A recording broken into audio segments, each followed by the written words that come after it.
Good afternoon. This is All India Radio and I am Valsa Williams with the Midday News.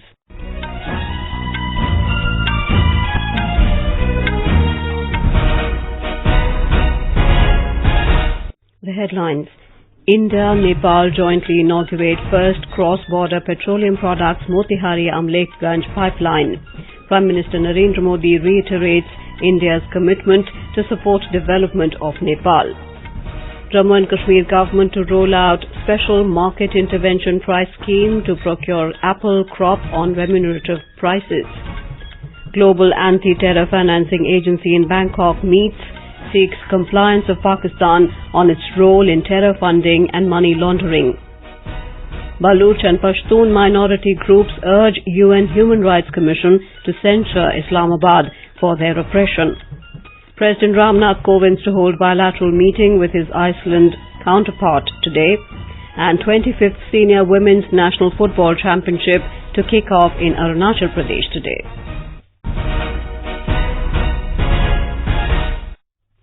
Prime Minister Narendra Modi today reiterated India's commitment to support the development of Nepal according to the priorities of the neighbouring country. He expressed hope that the two countries will move fast to further broaden their partnership and deepen it in diverse fields.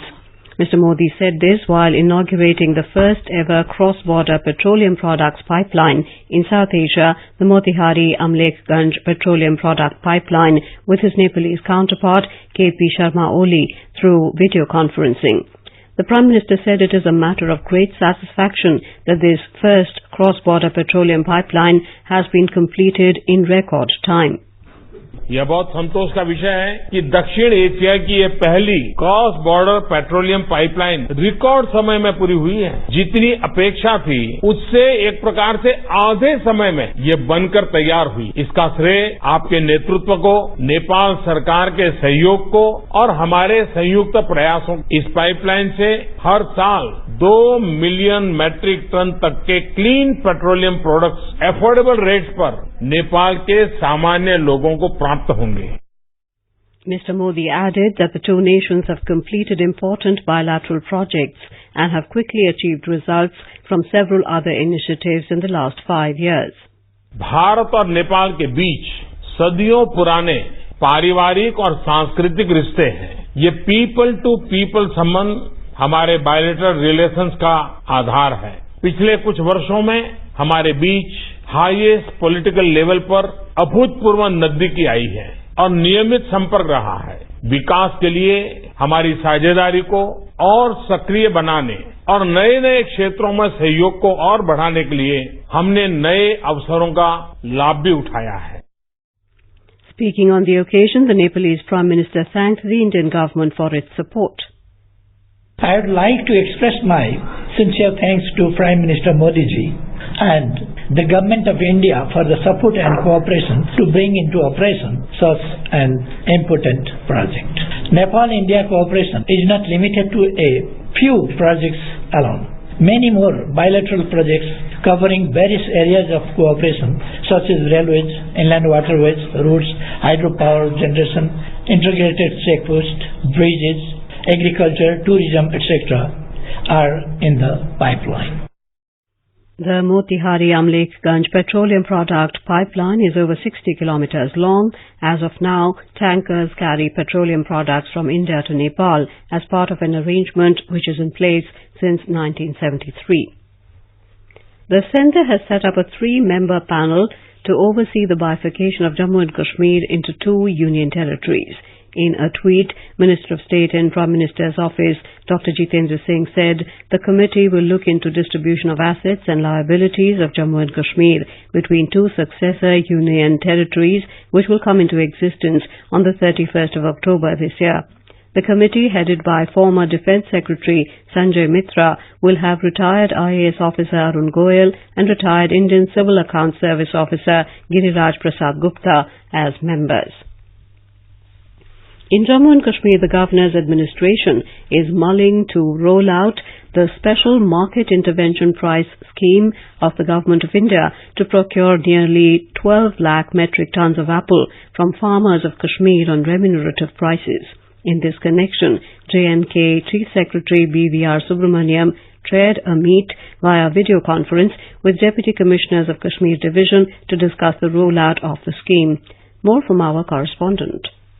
It would be the first time in the history of Jammu and Kashmir that such a special scheme is being introduced, wherein nearly 60% of the estimated annual apple production, which last year stood at 20 lakh metric tons, will be procured from the apple growers nearer their doorsteps. The scheme is expected to enhance the income of the growers in Kashmir Valley by about 2,000 crore rupees. The period of procurement would be for 6 months beginning 1st of this month. The fund requirement for the scheme has been estimated at 8,000 crore rupees. With R.K. Raina's report from Jammu, Aarti Rana, AIR News.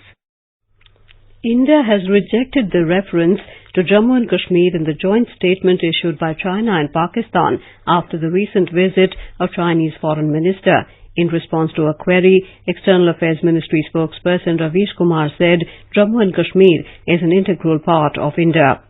The spokesman said, on the other hand, India has consistently expressed concerns to both China and Pakistan on the project in so-called China-Pakistan Economic Corridor, which is in the territory of India that has been illegally occupied by Pakistan since 1947.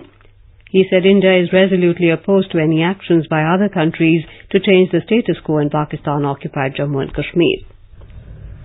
The global anti-terror financing watchdog, FATF's regional arm Asia Pacific Group, APG, is meeting in Bangkok to evaluate Islamabad's compliance to its commitments on terror financing and money laundering, on which it has failed miserably so far.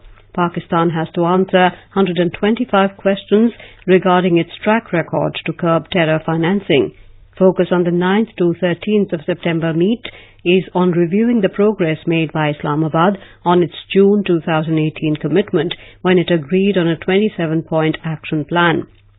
At the end of the Bangkok meet on September the 13th, the global watchdog will decide whether Pakistan's name stays on the grey list or if it would be added to the blacklist. The facade of Islamabad as it tries to cover up its atrocities on Pashtuns, Balochs and other tribals has come to the fore once again. As the UNHRC session gets underway in Geneva, several groups have appealed to the world body to censure Pakistan for its oppression of the minorities. The European Organization for Pakistani Minorities has highlighted how innocents are being killed and justice is denied to them. Several banners and placards have been placed by Save the Baloch campaign and hashtag Stop Genocide Pakistan in Geneva, close to the UN headquarters.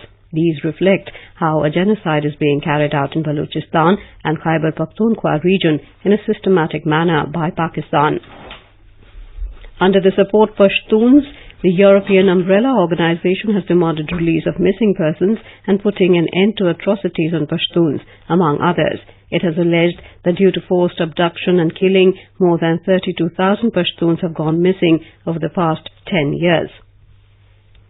Union Minister Jitendra Singh today said that abrogation of Article 370 is the biggest achievement of the Modi government in the first 100 days of its second term.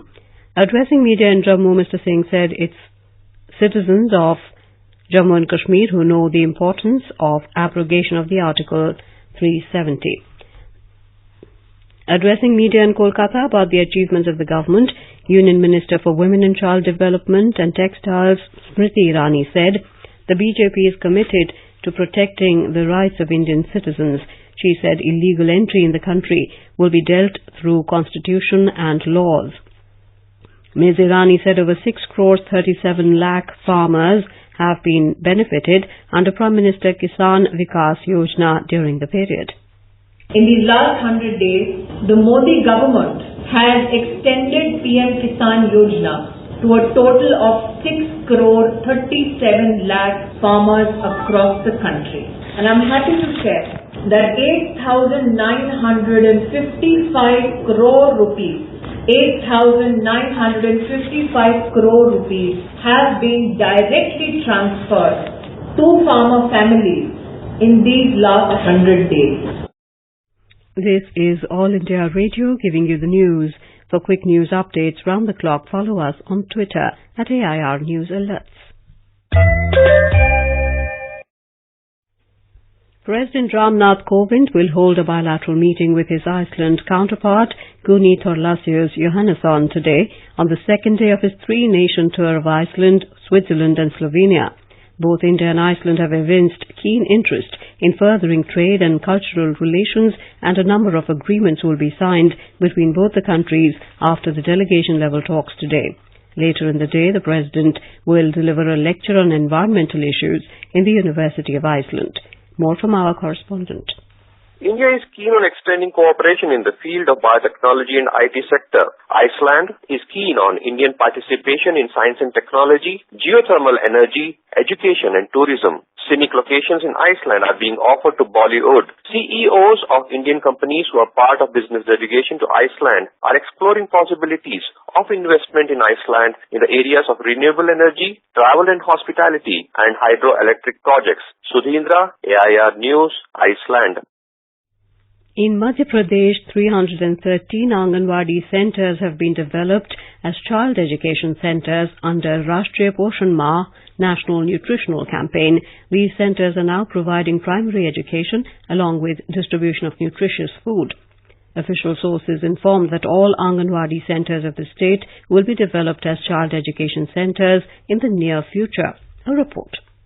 27,000 smartphones have been provided in Madhya Pradesh for monitoring of nutritional food distribution in Anganwadi Center. Talking to All India Radio, Principal Secretary Women and Child Development Anupam Rajan said that a month-long schedule has already been planned and followed by the department. कि हर जिला मुख्यालय पे हम लोग एक dedicated day को जैसे एक दिन तय किया है, उस दिन हर जगह पे इस पे चर्चा होगी, पोषण पे चर्चा होगी। उसी तरह की एक गतिविधि हम लोग जनपद लेवल पे ब्लॉक हेडक्वार्टर्स पे करेंगे। एक दिन तय किया गया है जिस दिन पूरे गांव में बिल्कुल न्यूट्रिशन सेंट्रिक ग्राम सभाओं का आयोजन होगा, जहां सिर्फ इसकी बात होगी। A WhatsApp number has been started by the department for complaints and suggestions regarding Anganwadi and distribution of food. The State Women and Child Development Minister Srimati Imarti Devi also said that strict action will be taken against those who are negligent in distribution of nutritious food to children. Sanjeev Sharma, AIR News, Bhopal. The NDA government has undertaken several reform measures in the first 100 days of its second term. Here is a look at its decisions for doubling farmers' income. Doubling farmers' income is the major thrust area where NDA government has worked to boost the agriculture sector in the country. It has extended the PM Kisan scheme to another 3.4 crore farmers, taking total beneficiaries to 6.37 crores.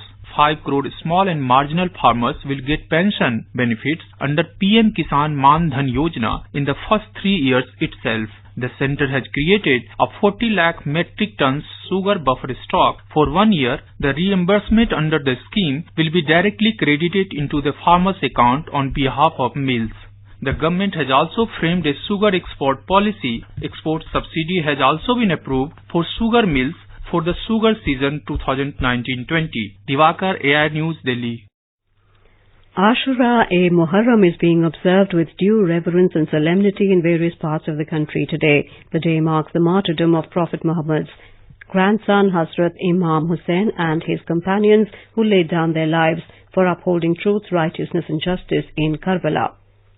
The 25th Senior Women's National Football Championship will kick off today at Pasighat in Arunachal Pradesh. Altogether 30 teams from across India are participating in the 15-day event. The teams have been divided into 8 groups. And now, before we end the bulletin, the headlines once again. India, Nepal jointly inaugurate first cross-border petroleum products Motihari-Amlekhganj pipeline. Prime Minister Narendra Modi reiterates India's commitment to support development of Nepal. Jammu and Kashmir government to roll out special market intervention price scheme to procure apple crop on remunerative prices. Global Anti-Terror Financing Agency in Bangkok meets, seeks compliance of Pakistan on its role in terror funding and money laundering. Baloch and Pashtun minority groups urge UN Human Rights Commission to censure Islamabad for their oppression. President Ram Nath Kovind to hold bilateral meeting with his Iceland counterpart today. And 25th Senior Women's National Football Championship to kick off in Arunachal Pradesh today. And with that, we end the midday news.